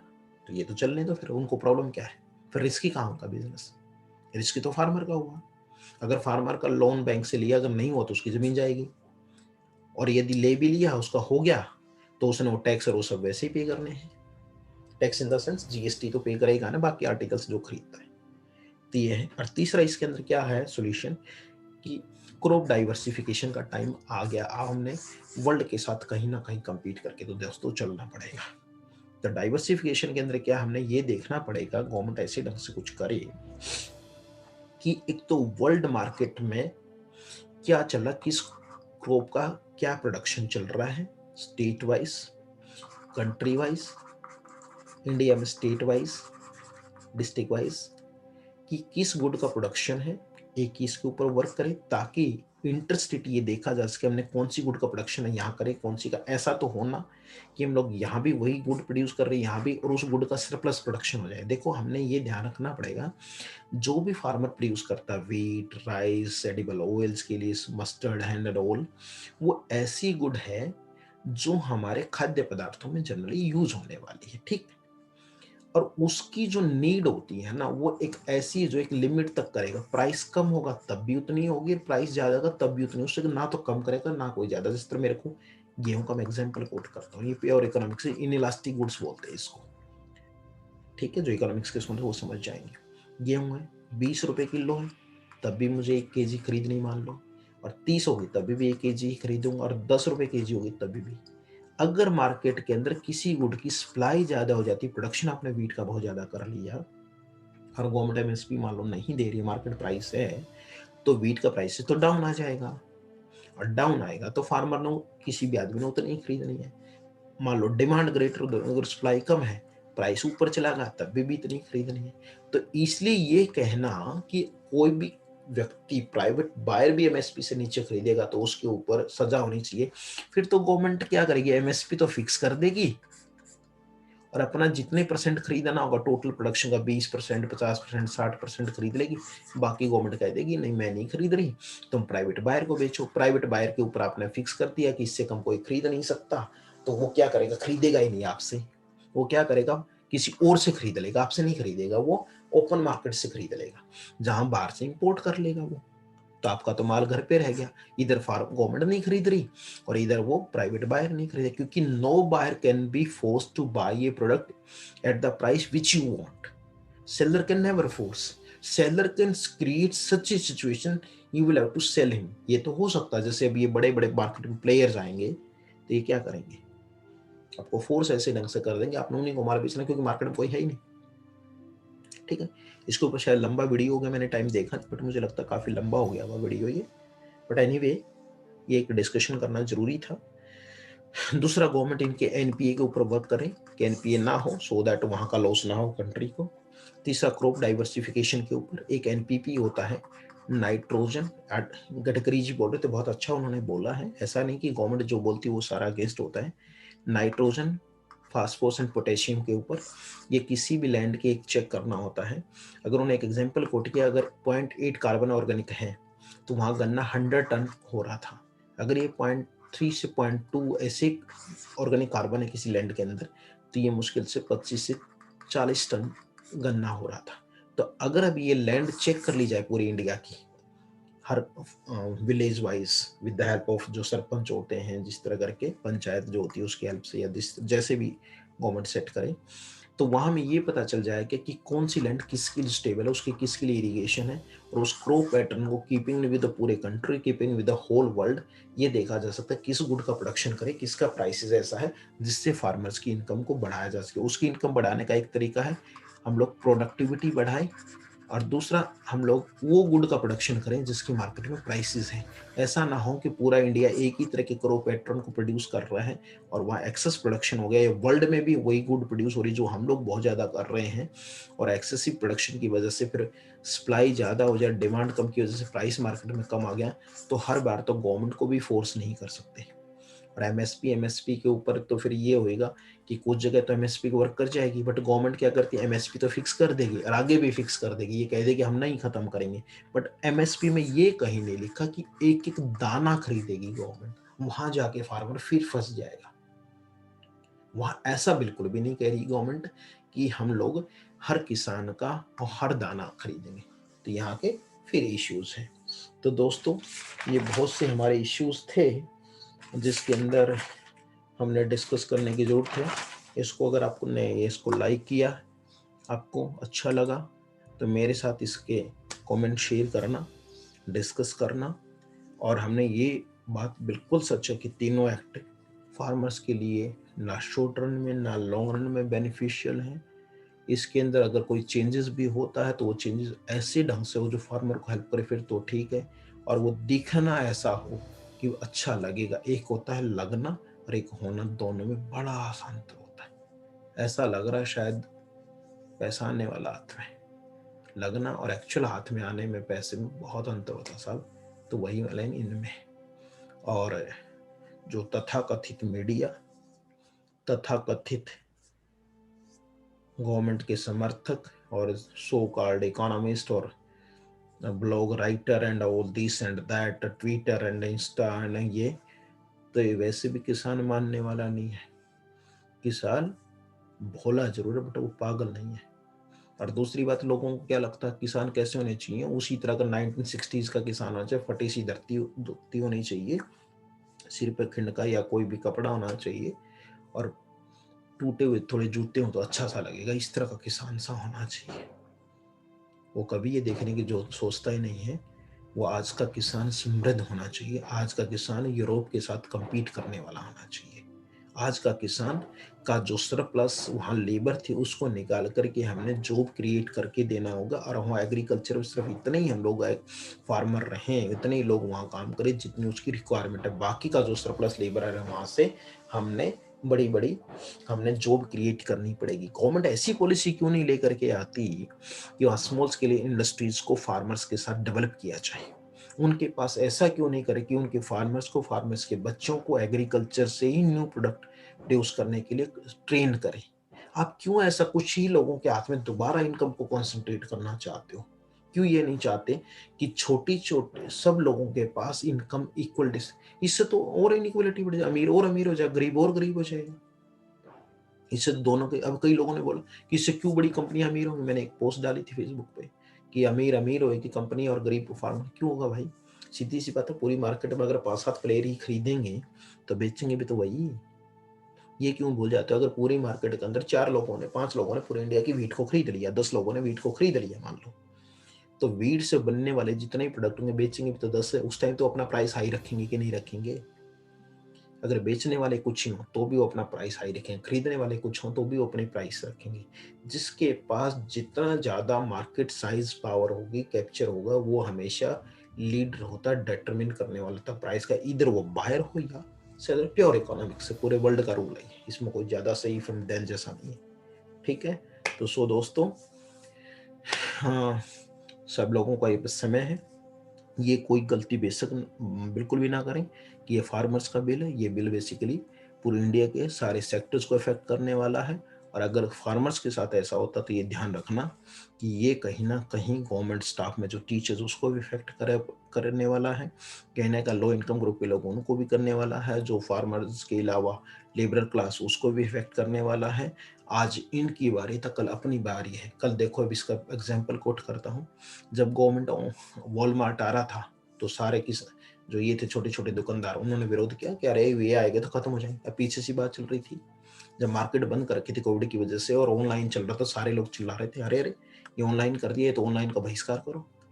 तो भैया गवर्नमेंट क्या करती है, एक बार ऐसी पॉलिसी लेके आती है तो एक पर्टिकुलर सेगमेंट को इशू होता है, दूसरे वाले चुप रहते, फिर दूसरे के लेके आते, पहले वाला चुप रहता है। इस तरह धीरे धीरे करके सारे सेगमेंट की लगा देती है। ठीक है, ऐसा तो नहीं गवर्नमेंट की कुछ अच्छी पॉलिसीज नहीं है, गवर्नमेंट की भी अच्छी पॉलिसीज हैं। गवर्नमेंट हमारे लिए ही काम करती है। बट थोड़ा सा ये है, हर व्यक्ति को अपने नजरिए से देखना पड़ेगा। जब कीमत बढ़ती है तो सेलर को फायदा होता है, कीमत कम होती है तो बायर को। तो दोनों का अपना अपना नजरिया, कोई ये कहेगा तो गलत है, गलत नहीं है, वह एंगल है। तो आज हम लोग फार्मर्स के एंगल से ये देखना पड़ेगा। अगर ये कहें कि ये बिल फायदा देश को करेगा कि नहीं करेगा, बिल्कुल करेगा, देश को फायदा। बोलेगा ये क्या बात बोल दी आपने, बिल्कुल करेगा। लेकिन किसको? ये देश तो जब भी आगे बढ़ेगा साहब जब अकेले 10 प्लेयर की इनकम बढ़ जाएगी। बोले कि जीडीपी बढ़ गई, जीडीपी तो जब भी बढ़ जाएगी अगर मान लो 10 लोगों की इनकम बढ़ गई। जो 20 घराने हैं बड़े बड़े, आपने ये पता है शेयर मार्केट के अंदर जब ये कोविड-19 शुरुआत मार्च के अंदर लगभग लगभग ये 12,000 से मार्केट आकर के 8 साढ़े 8,000 आ गई थी, 13,500 के आसपास चली गई है।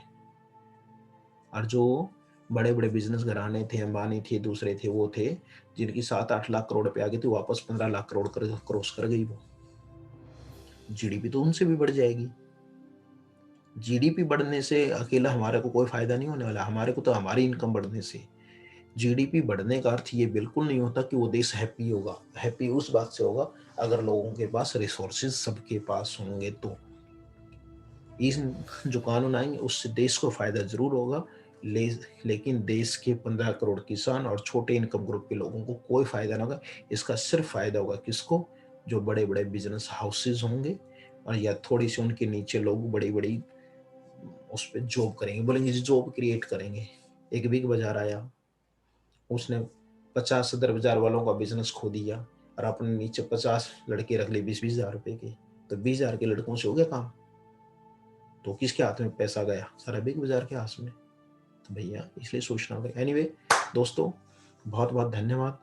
इसके ऊपर आप मंथन करना। वीडियो बहुत लंबा हो गया होगा, मुझे देखने का टाइम नहीं मिला, बट फिर भी आप इसको पूरा सुनना और कमेंट्स आप मेरे साथ शेयर करना। और इस तरह के जो हमारे सोशल इश्यूज होंगे उसके ऊपर हम लोग डिस्कस करेंगे। अगर अच्छा लगा तो आप हमारे चैनल को लाइक करना। Economics the learning outcome. Thank you all of you. और मैं ये सुबह के 5:15 हो गया, अब रिकॉर्ड कर रहा हूँ। 4 बजे रिकॉर्ड करने लगा था मैं, 4 साढ़े 4 बजे। कई दिन इसको रिसर्च किया और फिर सब टॉपिक्स देख करके लोगों के व्यूज एंड ऑल सबको डिस्कवर किया। Thank you all of you guys. Thank you भाई साहब। Thank you Hindustan. Thank you. नमस्कार। जय अन्नदाता, जय जीवन दाता।